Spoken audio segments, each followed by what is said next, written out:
Uncertainty grows with Intel's New Albany project.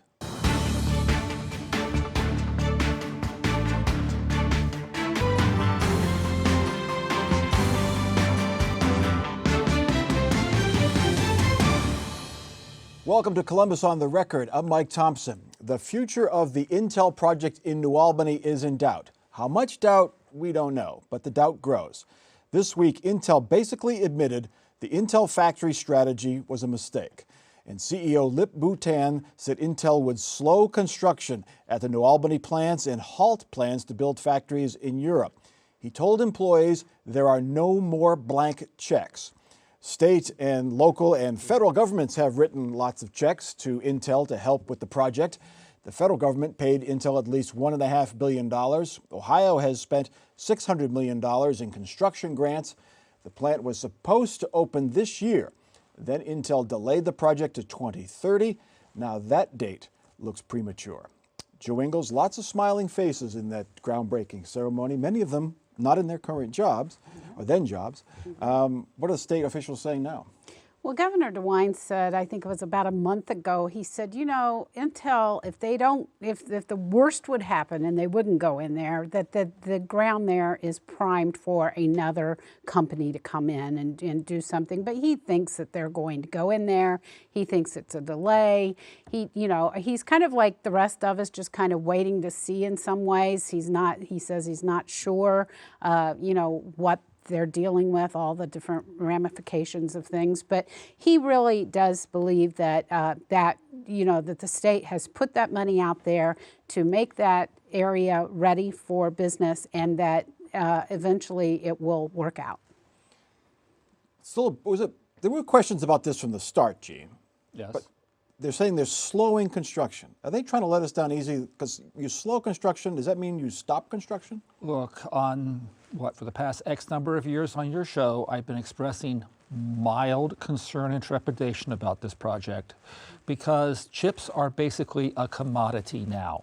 Farmers manufacture a commodity. I know that is not a happy business. And now you have, as expected, quantum computers are now coming out. They are quadrillion billion times faster, and they use the energy of a light bulb to work. I mean, we're not talking like 95% less power. That could be another game changer. Basically, quantum computing could be to chip manufacture like nitrogen combines and hybrid corn was to agriculture, causing massive further consolidation. But this is happening very fast, much faster than it happened in agriculture. Because everything keeps accelerating, and this is why you've heard me say from the get-go, this is a commodity they're manufacturing. I wish them well, but I'm still cautious. It's a capacity thing, and I want to address that here in a second, but just today, Governor DeWine did affirm that he had talked to the CEO of the company and that they are still committed to the project, but they need to find, my words, not his, needed to find the right cycle to come back into it. And like Gene was saying, it is an international commodity, and look at everything that is happening internationally, not only and nationally, because we also have slowdowns in the infrastructure bill funding, as well as the mystery with the tariffs and international negotiations. The CEO, Lip-Bu said in his letter to employees, the company invested too much too soon without adequate demand. Talking about these factories. Did the federal and state governments invest too much too soon in this project? I mean, this is a bipartisan. Biden presidency, the CHIPS Act, Mike DeWine, Republican, the state money. I'll repeat myself. They manufacture a commodity.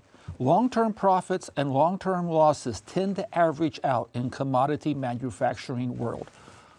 This is a tough business that you have to produce more at a lower cost than your competitors. In other words, you're in a doom cycle, okay? That's the business that they're trying to subsidize. Instead, the state needs to be going for new niche industries they're the only ones doing it. It's revolutionary. That's what we need to be investing in. We used to be smokestack chasing. Yeah. Now we're legitimately being called chip chasing. This is the dream of the Silicon Heartland dead, Joe? Do you think? Well, that's, you know, it still remains to be seen. There's so much up in the air right now. We don't really know, but we do know that chips basically are being manufactured in other countries, and they're being manufactured in greater quantities and, you know, cheaper. Well, that's what basically. started this. I mean, I think one of the impetuses for the CHIPS Act in investing in Intel and other companies was COVID and the shutdown. We couldn't get chips to make refrigerators, to make cars. So they were all in Taiwan, all in China. We wanted them here in the U.S. So this is what we decided to do, and then now we're not sure that's the right way to go. And there were security concerns because we didn't want to get all of our chips from China.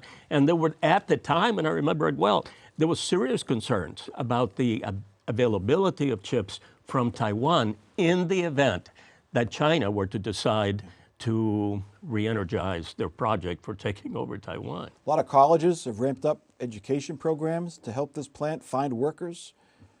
I've already heard that when they decided to make a lesser complicated chip, that some of these programs, they didn't need the workers. Right. And so once again, look, trying to pick winners and losers in economic development is a tricky trade.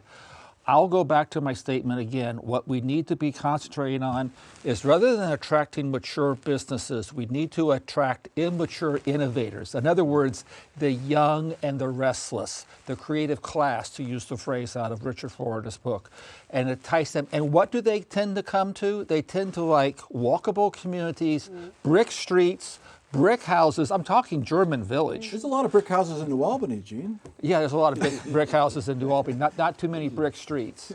Yeah, Ohio has a problem the other direction, let's be honest. We have a brain drain. We have a lot of our young people, they graduate here, they leave, they go to other places.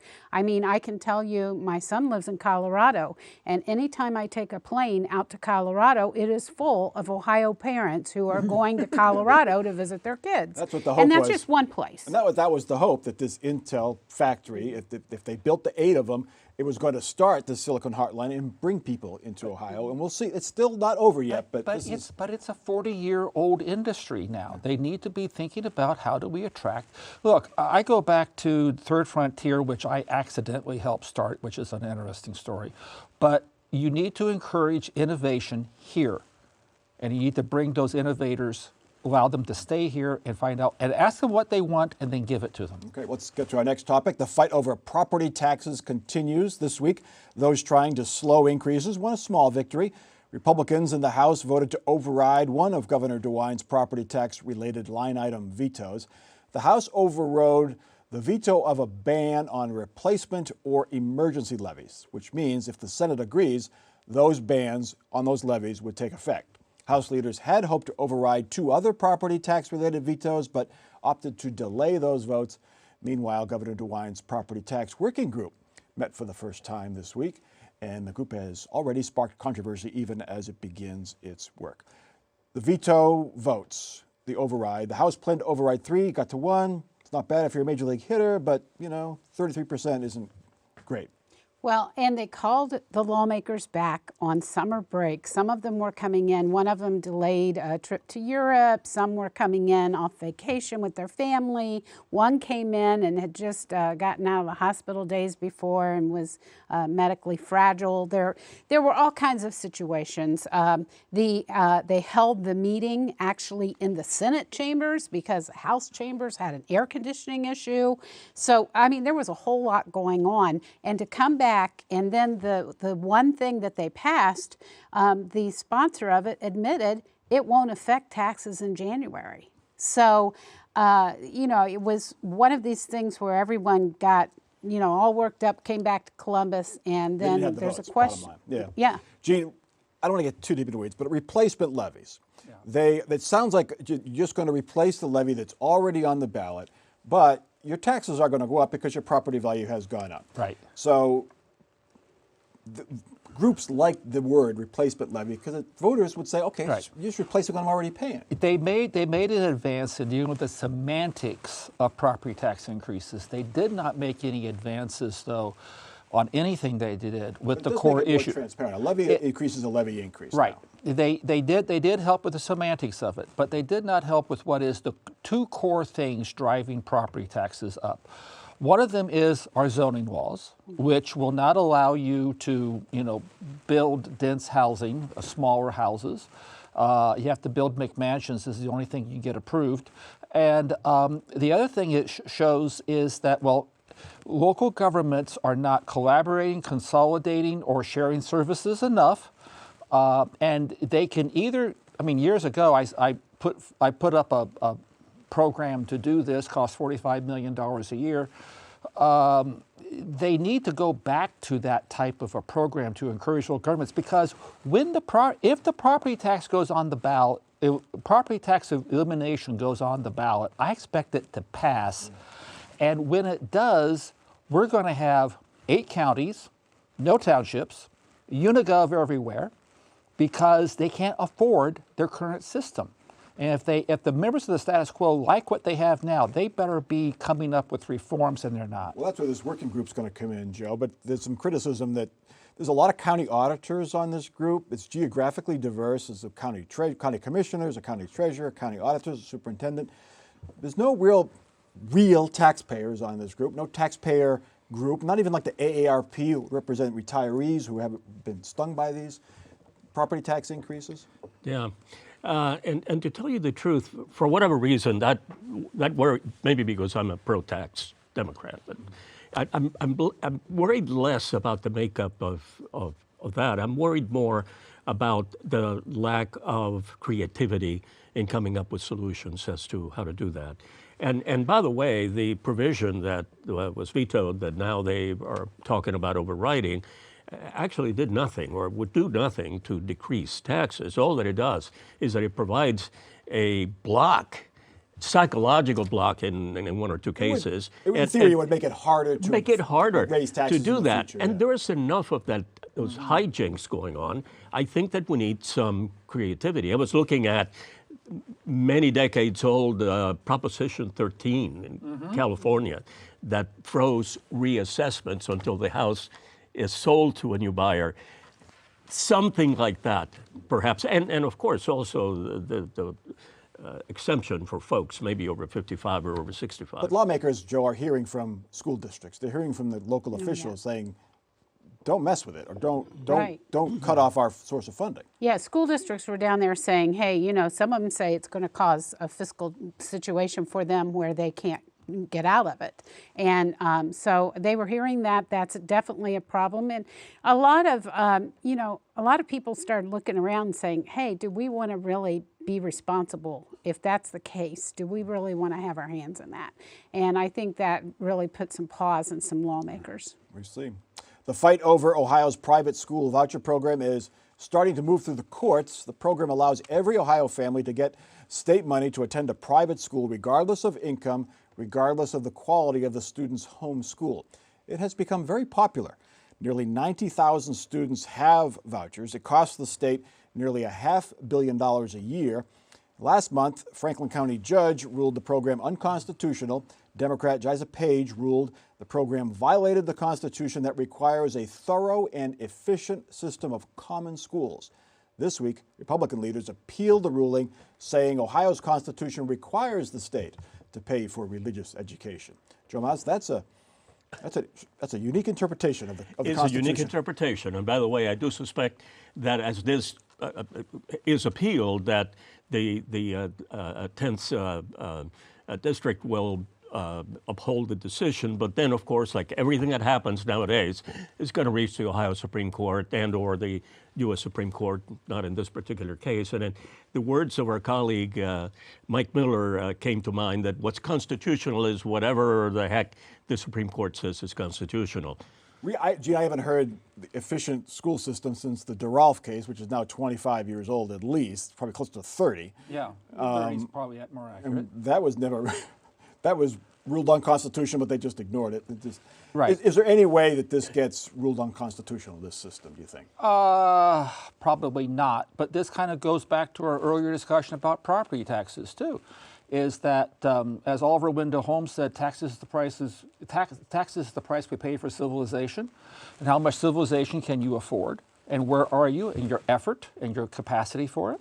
And I think this is why we're taking money from the good citizens of Dublin, where you live, and we're sending it to Morgan County, where they have no tax capacity. They have nothing they can tax. They also don't have private schools to send their kids to get these vouchers either. You're exactly right. And I come from a county of 40,000 people, 50,000 hogs, and 0 private schools. Joe, so this voucher program is very popular, which was predicted. Is there what's being done to make sure that the kids who are going to these private schools with these vouchers are getting a good education and that they're not hurting traditional Well, schools? that's one of the complaints. I mean, the same rules don't apply to public schools that apply to these schools. But I would also say that you're talking about it being popular, but if you look at the vouchers, most of the people getting the vouchers, they were already in those private schools to begin with, and about 90% of Ohio's school kids go to public schools still. So, you know, it has increased in popularity, but if you look at who's getting the money, a lot of these private schools, they've encouraged their people to go get that money, and then they've raised the tuition. What this is also really about, let's get enough reporting, is that this is really a war between the teacher unions and the Republican Party. And if you want evidence of this, the recent head of the teachers union, Randy Weingartner, I didn't know this, but she was on the National Democrat National Committee's board. Okay? Does that tell you? And so what you're seeing here is a proxy war. What the Republicans are failing to do, though, they're using vouchers sort of like a backdoor way to try to reform the schools. They need to confront the problem of public education head on, and they deal with things like chemistry teachers being paid the same as kindergartner teachers, math teachers being paid the same. They need the differential pay, and they need to figure out something about tenure. Okay. All right, we'll get to that next week. Okay, well, I'm not on. Then we'll solve it. Anyway, as lawmakers deal with property taxes and improving schools, they also want to keep taxpayers from paying for Mountain Dew. It's complicated, but the federal government wants to ban the use of food stamps to buy sugary drinks. The state budget had a provision that would have basically signed Ohio up for that federal plan. Governor DeWine says he supports the concept, but he vetoed the provision because he said it was too complex. To try to find a simple solution, the governor has formed, wait for it, a working group to come up with a recommendation. It actually looks like a pretty good group with doctors, social workers, and people in the beverage and grocery industries. Gene Krebs, should we prohibit folks from using SNAP benefits to buy unhealthy foods? Probably yes. And the simple fact is that there's 2 reasons for that. One, when a member of the bourgeois middle class goes through the grocery line and they see the person in front of them buying lots of soft drinks, potato chips, junk food, Twinkies, Little Debbies, with SNAP, and they see the SNAP card come out, and they're buying whole potatoes, vegetables, and they see the awful diet. If they do this, what you're seeing is a new Puritans coming forth in the General Assembly. But if we do this, what we need to do is make sure that everybody going through the welfare system also has training and classes on nutrition and how to cook. It is one of the interesting things about when you deal with people coming up through welfare, they have forgotten how to cook. And so we need to have cooking classes. It seems like a punishment if somebody wants to buy Mountain Dew and they can't use No, you're not. I'm with Gene on this, and I'm with the governor. I think that we do need to find a way to redirect the people in the SNAP program for better choices. It's actually a woke idea, to try to socially engineer the diet for the benefit of the people. So a question for the working group and for you, Joe, is what is a sugary drink? Is it Mountain Dew or is it Red Bull? Is it Gatorade? Yep. Is it a Dunkin' cold brew? What if you're a landscaper who's making very low wages, needs food stamps, but needs Gatorade to stay hydrated during the day? Where's the line? That is the problem right there. And as someone who worked in a grocery store when I was young, I can tell you that when you have people coming through the line and you have all of these different products, you're putting a lot on a cashier, you're putting a lot on a grocery store to figure out which one can go, which one can't go. And, you know, that's going to take some time to work out, and businesses need to be at that table, but so do public health experts. And I'm with you on the cooking classes. I think that's a great idea for everyone. Now, that's assuming there is a human being at the cash register at the That's true. grocery store. That's and true. most stores do not have human beings in Right. the cash. This is true. But yes, but here's part of the other problem too. For those who are low resource, aka in poverty, the diet has a direct impact on their mental approach, their mental health, their ability to cope with whatever life's throwing at them. High sugary, high fat diet tends to reduce your ability to handle this stuff. Remember when J.D. Vance got picked on for drinking Diet Mountain Dew? Yes, and he should have. No, that's not really sugary because it's diet, right? A diet, the artificial diet materials are even worse than sugar so that would in be your banned. gut. That would be banned, but he was... It's Mountain Dew. It's malted battery acid. Let's face it. All right. This is going to be something to watch. Anyway, 5 years ago this week, we were reacting to the extraordinary news that then House Speaker Larry Householder and 4 others were arrested and charged with orchestrating the largest bribery scam in Ohio history. In the years since the nuclear bailout scandal surfaced, 2 of the participants died by suicide, 2 admitted wrongdoing, and 2 went to federal prison. Householder is doing 20 years, but little has changed to the system that allowed the bribery to happen in the first place and the politics around it. Gene Krebs, you're a former lawmaker. You worked closely with the regulatory utility industry. What have lawmakers, utilities, and their regulators learned from this scandal? Don't get caught. But basically, there's no fear of predation. If you look at, if the State House is a ecological structure, without predation, the animals start to run amok. And what you have there is there's no fear of predation going on. They're not fearful of the Democrats. The Democrats are worthless. They can't get their act together and use it against them. The Department of Justice hasn't done anything more.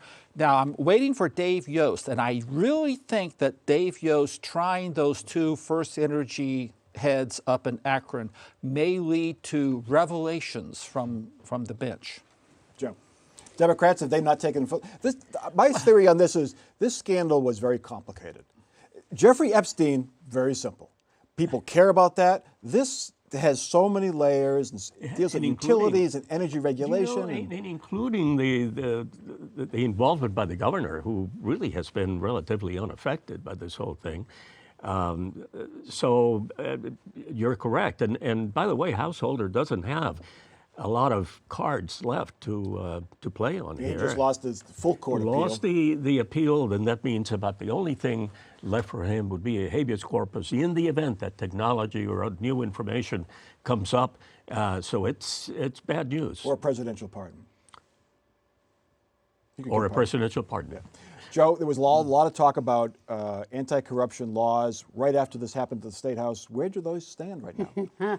That's a good question. I don't think they ever really materialized. There's been little things around the edges, but you know, for the basic part of it, the structure that allowed this to happen, the oversight, the watchdogs, all that is, you know, we still don't have it. It's still the same thing that we had back then. So this could easily, you know, happen again under what we have now. And the dark money campaign, that's only gotten, I don't want to say worse, but there's more money out there. There's more money out there, and my understanding is from recent rulings they can go ahead and coordinate closer with the original campaigns, the human campaigns. So, yeah, it you know, basically until the citizenry says we're not going to take this.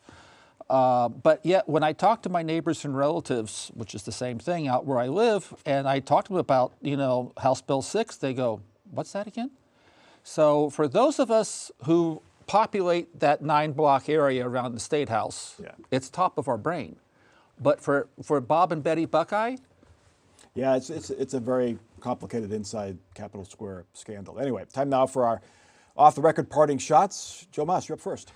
And you know, Mike, like I usually do, I have my thoughts and prayers with WOSU and fellow stations. A week ago, the funding through the Corporation for Public Broadcasting was terminated by Congress, signed by the president. So I want to remind our viewers or listeners to support, please, WOSU and your local PBS, NPR stations directly, and we'll see how it all develops. Thank you. Gene. When I talk to lobbyists about Musk trying to organize a new third party, they either stick their heads in the sand or they start screaming in fear. But Musk hates Ramaswamy.